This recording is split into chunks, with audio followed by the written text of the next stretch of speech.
एक हिंदू विरोधी तथाकथित वैज्ञानिक नास्तिक ने प्रश्न किया है, व्यंग्य किया है कि हमारे जो भगवान गणेश जी हैं उनका सर काटकर हाथी का लगाया गया है। अब उनके सर में दिमाग जो है वह हाथी का है, फिर वो भगवान कहाँ रहे? वो तो पशु हुए। अब देखिए, इनके विज्ञान का स्तर देखिए। इन्हें लगता है कि हम दिमाग हैं। चलो माना कि ये पुराणों की कथाओं को नहीं माना, लेकिन कथाओं में जो थ्योरी है उससे ये पल्ला नहीं झाड़ सकते। हर कथा में एक साइंटिफिक थ्योरी है। यदि आप गहराई से अध्ययन करो, उस थ्योरी को जुठलाया नहीं जा सकता। यदि ये खुद को बहुत बड़े वैज्ञानिक समझते हैं तो इन्हें सोचना चाहिए। अब जैसे भगवान गणेश की ही बात ले लीजिए आप। शास्त्र कहते हैं कि यदि किसी का सर काटकर उनके धड़ पर किसी दूसरे का सर लगाया जाए तो वो जो सर है उसमें जो दिमाग है वह धड़ के अनुकूल चलेगा। लेकिन वैज्ञानिक कहते हैं कि यदि किसी के सर धड़ पर किसी दूसरे व्यक्ति का सर लगा दिया जाए तो वह सर हो जाए। मतलब जो धड़ सर में जो दिमाग है वो उस दिमाग के अनुकूल धड़ चलेगा, क्योंकि दिमाग ही हम हैं, इन्हें लगता है। अब जरा एक थ्योरी बताता चलूंगा आपको। अब देखिए, जो पेड़ पौधे हैं इनके कोई दिमाग नहीं, कोई दिमाग की ग्रंथि नहीं, फिर भी ये सब महसूस करते हैं।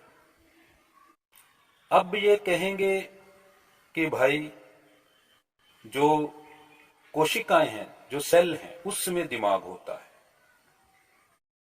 तो फिर जो धड़ है उसकी भी कोशिकाएं हैं, उसमें भी सेल है, उस वहां का दिमाग कहां गया? उन कोशिकाओं के अधीन सर क्यों नहीं हो सकता? यह जो ब्रह्मांड है ना, इस ब्रह्मांड का भी मन है, ये भी महसूस करता है। ये तो वैज्ञानिकों ने भी जाना है, समझा है कि ब्रह्मांड महसूस करता है। अब इस ब्रह्मांड की ना तो कोई दिमागी ग्रंथि है, ना ही कोई कोशिका है, फिर भी यह महसूस करता है। कैसे करता है? शास्त्र यहां कहते हैं कि यथा ब्रह्मांडे तथा पिंडे, जो इस शरीर में है वो इस ब्रह्मांड में है, जो उस ब्रह्मांड में है वही ये शरीर है। इसलिए जो हमारे भीतर मन है वही इस ब्रह्मांड में महत है। इसलिए ब्रह्मांड भी महसूस करता है। शास्त्रों में इस ब्रह्मांड को विश्व रूपम पुरुष कहा है। यह विश्व रूपम भगवान है। कौन? ब्रह्मांड। इसलिए जो भौतिकी इंद्रियां हैं वह नहीं देखती, क्योंकि इस ब्रह्मांड की कहां पर आंखें लगी हुई है? नहीं लगी हुई, फिर भी वो देखता है, फिर भी वो महसूस करता है। किससे? मन से। तो ये जो भौतिकी इंद्रियां हैं वह नहीं देखती, आंख नहीं देखती, आंख से देखा जाता है। कान नहीं सुनते, कानों से सुना जाता है। मुख नहीं बोलता, मुख से बोला जाता है। ये बात मैंने पिछले सत्र में भी बताई थी। इसलिए जो इस सत्र को देख रहे हैं, जिन्होंने मेरा पिछला सत्र नहीं देखा, मेरा उनसे अनुरोध है कि वह मेरा पिछला सत्र अवश्य देखें, क्योंकि बहुत सी बातें मैंने पिछले सत्र में मन के बारे में बताई। जैसे कि जो मन है वह एकत्व भाव में रहता है, जिस प्रकार की आकाश। इसलिए कोई भी जीव चाहे कितनी भी कोशिकाओं से बना हो, वह स्वयं में एक जीव ही होता है। जैसे कि जो एक कोशी जीव है, जो कि अमीबा है, वह भी स्वयं में एक जीव है। और जो दो कोशी जीव हैं, वह भी स्वयं में एक जीव है। और जो बहुकोशी जीव हैं, वह भी स्वयं में एक जीव होता है। क्यों? क्योंकि हम ना तो कोशिकाएं हैं, ना सर है, ना धड़ है, ना दिमाग है। हम तो भाव रूप मन हैं, जो स्वयं में एक है, जो भौतिकी से रहित है। क्यों? क्योंकि भावनाएं भौतिकी नहीं होती, यह एक अभौतिकीय तरंगे हैं। हालांकि भौतिकी भी प्रकृति का ही हिस्सा है, किंतु प्रकृति की जो अवस्था इन स्थूल भूतों के पीछे है, वह ही अभौतिकी कही जाती है। ये बाहर तो डिटेक्ट नहीं होती, किंतु हम इन्हें अपने भीतर डिटेक्ट कर सकते हैं। यही मन है। यहां से भावनाओं की तरंगे उठकर हमारी बाहरी इंद्रियों तक आती है। हमारा बाहरी शरीर भले ही बहुधाकार है, भले ही असंख्य कोशिकाओं से बना हुआ है, किंतु मूल में एक तार है, एक बिंदु है। क्योंकि प्रकृति एक है, वही बहुधाकार हो रही है। इसका प्रमाण हमारे सामने ही है। इस पृथ्वी को देखिए आप। इस पृथ्वी से सूक्ष्म क्या है? जल। जल से सूक्ष्म क्या है? अग्नि। अग्नि से सूक्ष्म वायु, और वायु से सूक्ष्म आकाश है, या अवकाश है, या स्पेस कह लो। उस स्पेस के भीतर ऐसी शक्ति है जो इन समस्त ग्रह तारों को उठाए हुए है, इन समस्त ग्रह तारों को बांधे हुए है। वह शक्ति डिटेक्ट नहीं होती। क्यों? क्योंकि वह भौतिकी से परे है। यही महत्व है जो हमारे भीतर मन नाम से प्रख्यात है। क्योंकि यथा ब्रह्मांडे तथा पिंडे, यह सब एक तार है। इसलिए यह सारा यूनिवर्स एक दूसरे के संपर्क में रहता है। इसलिए सांख्य दर्शन कहता है कि सत्व रजस तमसाम साम्यावस्था प्रकृति, अर्थात प्रकृति की सर्वप्रथम रचना जो है वह मन है। मन से ही अहंकार, अहंकार से ही पंच तन्मात्रा, और उत्तरोत्तर ये पंच महाभूत बने हुए हैं। हालांकि कुछ तथाकथित वैज्ञानिक शास्त्रों के इस कथन पर तंज कसते हैं कि जो लिखा है ना कि आकाश से वायु बनी, उन्हें लगता है कि ऐसा हो ही नहीं सकता। उन्हें लगता है कि आकाश एक अलग चीज है और वायु एक अलग चीज है, लेकिन ऐसा नहीं है। आकाश से ही वायु निकली है। मैं इन्हें साइंटिफिकली प्रयोग से प्रमाणित करके दिखा सकता हूं। यदि किसी को जानना हो तो मुझसे संपर्क कर सकता है। किंतु इतना तो तय ही है कि प्रकृति एक ही है, इसलिए सबका तंतु एक से दूसरा जुड़ा हुआ है। इसलिए हर चीज में सामंजस्य बना हुआ है, और यह ही महत्व है, यही मन है जिसके द्वारा पूरा ब्रह्मांड नियंत्रित हो रहा है। अब प्रश्न उठता है कि यह जो मन है वह हमारे भीतर कहां पर है? दिमाग में या धड़ में? यहां पर वैशेषिक दर्शन को पढ़ना चाहिए। जिन्होंने वैशेषिक दर्शन को समझ लिया, उन्होंने इस शरीर की प्रत्येक अवस्था को समझ लिया। इतना जान लो, इस शरीर के डीएनए से लेकर आत्मा तक की स्थिति का वैज्ञानिक विश्लेषण यदि कोई करता है तो वह है वैशेषिक दर्शन। कैसे? वैशेषिक दर्शन में एक ऐसे तत्व की व्याख्या है जिसे विशेष कहा गया है। वह स्थूल से लेकर उत्तरोत्तर उसमें जो सूक्ष्मति सूक्ष्म अवस्था है, सूक्ष्मति सूक्ष्म स्तर है, वहां तक की व्याख्या करता है, एक साइंटिफिकली पूरी वैज्ञानिकता के साथ। उसे यदि कोई वर्तमान साइंटिस्ट जान लेना तो उसके रोंगटे खड़े हो जाए। पर अफसोस, इस समय वैज्ञानिकों को तो शास्त्रों की क्या ही चिंता। हमारे जो बहुत बड़े बड़े विद्वान हैं वह भी इन दर्शनों को समझ नहीं पा रहे या समझने का प्रयत्न नहीं कर रहे। किंतु मैंने प्रयत्न किया है, मैंने इसे डिकोड किया है। वैशेषिक दर्शन मन के विषय में कहता है कि मन हमारे धड़ में है। क्यों? क्योंकि हमारी पाकज प्रक्रिया हमारे धड़ में होती है, अर्थात यहाँ पर अन्न का पाचन होता है, वहीं पर मन है। अब आप सोच रहे होंगे कि पाचन क्रिया से मन का क्या संबंध। तो वैशेषिक कहता है कि यहां हमारी पाच्य क्रिया होती है, वहीं पर हमारा निर्माण हो रहा है। कैसे? क्योंकि हम जो अन्न खाते हैं वह हमारे पाक स्थल में जाता है और फिर उस अन्न के प्रत्येक सेल को रस के द्वारा कन्वर्ट किया जाता है। रस से रक्त, रक्त से मांस, मेद, मज्जा, जो एक सप्त धातुएं हैं, फिर उनका निर्माण होता है, उत्तरोत्तर उनका निर्माण होता है। अर्थात अन्न को शरीर के अनुकूल कर लिया जाता है, यही डीएनए। वह जो अन्न एक अन्य डीएनए है, उसका डीएनए नष्ट कर उसे अपने डीएनए में कन्वर्ट करने की जो क्षमता है, उसी को पाकज प्रक्रिया कहा गया है।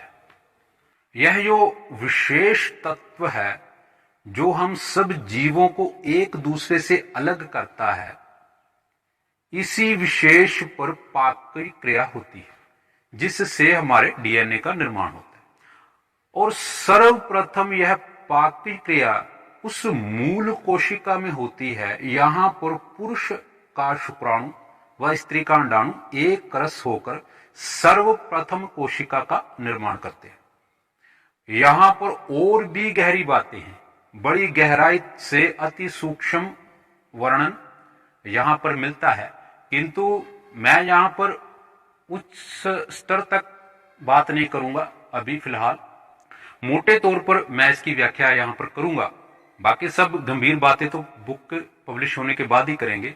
तो जो सर्वप्रथम कोशिका बनती है, वहां पर दो तत्व एक होकर एकत्व भाव को प्राप्त होते हैं, वहीं पर मन संयुक्त हो जाता है।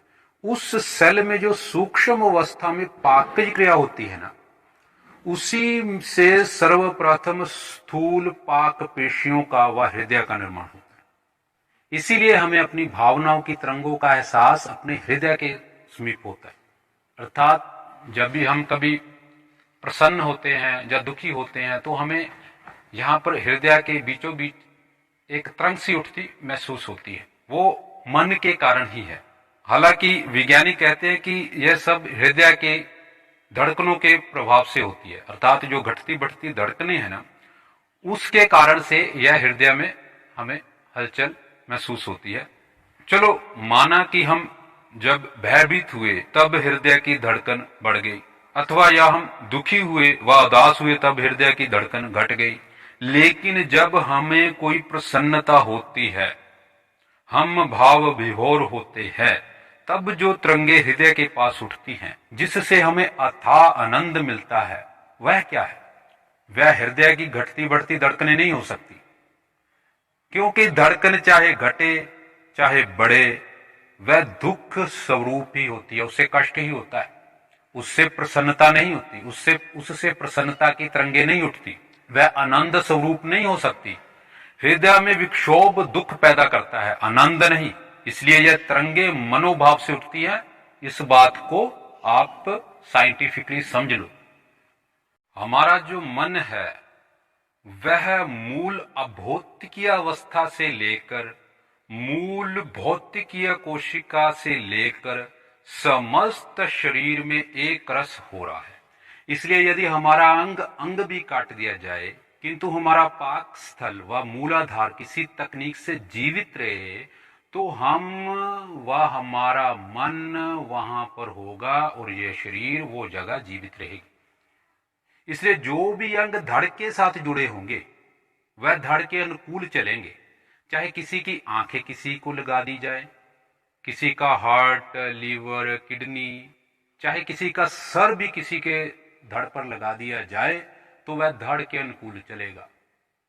क्यों? क्योंकि धड़ में पाकज प्रक्रिया हो रही है, धड़ से ही डीएनए का निर्माण हो रहा है, और वह निर्माण उस अंग को जो हमारे शरीर के साथ लगाई जाएगी, उस अंग की जो कोशिकाएं हैं, डीएनए है, उसको कन्वर्ट करने की कोशिश करेगा।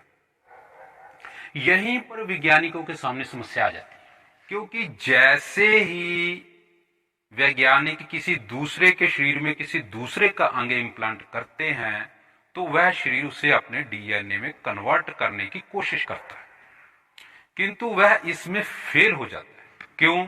क्योंकि उस अंग के डीएनए की कुंजी यानी विशेष जो की है वह उसके पास नहीं है। वह जो विशेष अवस्था है जिसके बारे में वैशेषिक दर्शन बताता है, वह विशेष तत्व एक की के समान काम करता है, जिसके द्वारा पहले तो शरीर के उस अंग की विशेषता को वह जानेगा कि उसकी क्या विशेषता है, वह उसका क्या डीएनए है, किस विशेषता के आधार पर बना हुआ है। विशेषता जानते हो, समझते हो ना? विशेषता ही प्रत्येक तत्व के निर्माण का कारण है। जैसे जो गुलाब है और गेंदा है, दोनों अलग अलग है, दोनों की अलग अलग विशेषताएं हैं। उदाहरण के लिए मैं बता देता हूं, दोनों की अलग अलग विशेषताएं, इसलिए वे दोनों अलग हैं। समझते हैं ना? उस विशेषता के कारण उस तत्व का नाम वैशेषिक दर्शन के ऋषि ने विशेष रखा है। अब यहां पर डीएनए कह लो, डीएनए तो बहुत स्थूल अवस्था होगी, लेकिन वो बहुत सूक्ष्म स्तर पर एक अवस्था का नाम है विशेष। विशेष उसका नाम रखा हुआ है उस तत्व का। यहां पर उसको विशेष ऐसे साधारण नहीं कह दिया। अब इंग्लिश में हम कह देते हैं कि डीएनए, तो ऐसे लगता है कि जैसे बाकी कोई हमने कोई बड़ी बात कह दी, कोई बड़ा साइंस की बात कह दी। वो तत्व यहां पर जब जिन तत्वों का नाम शास्त्रों में लिखा है, हम उसे बहुत साधारण ले लेते हैं। हमें लगता है कि जैसे ही हमारी अब मेंटेलिटी ऐसी होगी। लेकिन वैशेषिक कहता है कि उस विशेष की से वह उस अंग की पहले तो विशेषता को समझेगा, उसके लक्षण को जानेगा कि वह कौन है, क्या है। वह उसकी भाव रूप सूक्ष्म अवस्था तक जाएगा, फिर उसकी उस विशेषता को स्वयं की विशेषता में कन्वर्ट करने की कोशिश करेगा, फिर उसकी भाव रूप सूक्ष्म अवस्था को स्वयं के भाव में कन्वर्ट करने की, लय करने की कोशिश करेगा। उसी के साथ साथ वह उसके भावनाओं को, उसके भावों को अपने भावों में ट्रांसफर करते हुए उसका निर्माण करेगा। अर्थात उसका लय और निर्माण एक साथ चलता है यहां पर। साथ ही साथ वह पुराने सेल को लय करेगा और नए सेल का निर्माण करेगा। यहां पर सूक्ष्म से लेकर स्थूल अवस्था तक का आदान प्रदान होता है, तब कहीं जाकर दूसरे का अंग हमारे अंग के समानांतर होता है, अन्यथा नहीं। इसलिए हमारा शरीर किसी दूसरे के अंग को कभी एक्सेप्ट नहीं करता। और फिर डॉक्टर क्या करते हैं, किसी का अंग इम्प्लांट किया और उन्हें फिर एंटीबायोटिक दवाइयों पर चलाना शुरू कर दिया, और यह बड़ी नाकाम कोशिश होती है। इससे मरीज का पूरा शरीर डैमेज होने की कगार पर चला जाता है उन एंटीबायोटिक्स दवाइयों से और उस अन्य किसी अंग के प्रत्यारोपण से। इसलिए यह एंटीबायोटिक्स दवाइयां हमारी उस इम्यून शक्ति को प्रभावित कर हमारे मानसिकता पर भी असर डालती है, उसे डैमेज करती है। इसलिए किसी अंग को सड़ने से रोक कर हम उसके डीएनए को अपने शरीर के अनुकूल कभी नहीं बना सकते। देखिए, किसी प्रत्यारोपित अंग से जबरन काम लेना ये उसी प्रकार है जिस प्रकार हम किसी जड़ मशीन से काम करने का प्रयत्न करते हैं, या जड़ मशीन के तुल्य अपने शरीर से भी काम लेने का प्रयत्न करते हैं। और किसी अंग का स्वयं से हमें काम करके देना, यह एक जीवंत प्रक्रिया का हिस्सा है। किसी अंग से जबरन काम लेना और किसी अंग का स्वयं से हमें काम देना, इसमें बहुत अंतर होता है। इसमें डॉक्टर छोटे छोटे मोटे ऑपरेशन तो कर सकते हैं, छोटे मोटे प्रत्यारोपण तो कर सकते हैं, वो भी एंटीबायोटिक्स पर, लेकिन किसी के सर को वह किसी के धड़ के साथ प्रत्यारोपित नहीं कर सकते। क्यों? क्योंकि सर में ज्ञान इंद्रियों का स्थान है और ज्ञान इंद्रियों का स्तर उत्तरोत्तर इतना सूक्ष्म होता है, इतनी अभौतिक की अवस्था तक जाता है, यहाँ पर वह मन के साथ जुड़ा हुआ होता है। जैसे कि कान में गया हुआ शब्द भीतर कहाँ जाता है उसे ढूंढा नहीं जा सकता, किसी भी यंत्र से उसे खोजा नहीं जा सकता। ऐसे ही अन्य ज्ञान इंद्रियों के ज्ञान स्तर को पकड़ा नहीं जा सकता। क्यों? क्योंकि ज्ञान इंद्रियों का संबंध सीधे मन से है। मन से एक बार तार कट गए तो इन्हें किसी भी टेक्निक से, किसी के भी धड़ से जोड़ा नहीं जा सकता। इसलिए एक ऐसी तकनीक की आवश्यकता है जो सर के संपूर्ण डीएनए को अपने अनुकूल कर ले, और वो तकनीक शास्त्रों में लिखी हुई है, जिससे आप किसी व्यक्ति के धड़ पर यदि किसी का सर लगाएं, उस सर को वह धड़ किस प्रकार ग्रहण करेगा, उसी के आधार पर भगवान गणेश जी को आप समझें। देखिए, ये बहुत गंभीर बातें हैं। मैं इसकी बहुत गहराई तक आपको अवस्था को बता सकता हूं, बिल्कुल साइंटिफिकली, हर इलेक्ट्रॉन, न्यूट्रॉन, प्रोटॉन, ग्रेविटी, इसके आधार से। किंतु यह यूट्यूब है, यहां पर उस प्रकार से बातें नहीं की जा सकती। जिस दिन मेरी बुक पब्लिश होगी उसके बाद इस पर चर्चा भी करेंगे। यदि कोई बड़ा मंच मिलता है तो भी हम उस पर चर्चा कर सकते हैं। मैं आपको साइंटिफिकली मुझे ना तो कुतर्क अच्छा लगता है, ना मैं कुतर्क करता हूं। बचपन से इस काम में जुटा हुआ हूं, बहुत वर्षों से पुस्तक लिख रहा हूं, आज से नहीं लिख रहा हूं मैं।